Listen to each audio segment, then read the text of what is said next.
ADR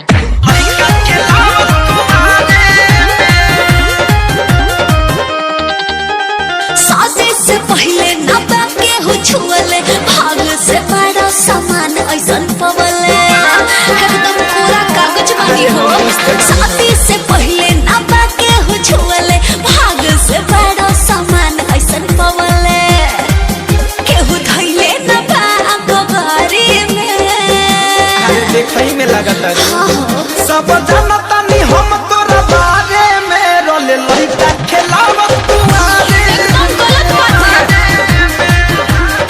हो सब जानता नी हम तोरा बारे में रोले लइका खेलावत तुम्हारे में। ये क्या बोल रहे हैं हमको कुछ समझ में नहीं आ रहा है। हमारे जो सच्चाई को बतावत है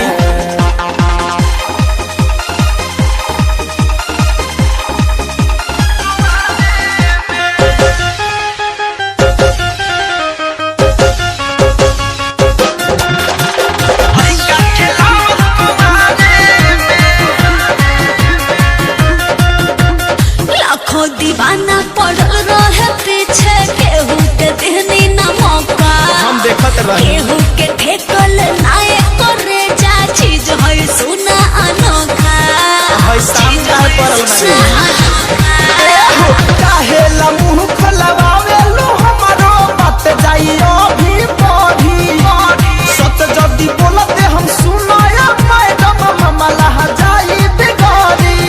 मजा ले लेने की केहू से आड़ी में। अरे माई प्रिया खोता झूठ बोला बे ना हो सब जानता नी हम तोरा बारे में रोले लइका खेलावत तुम्हारे में।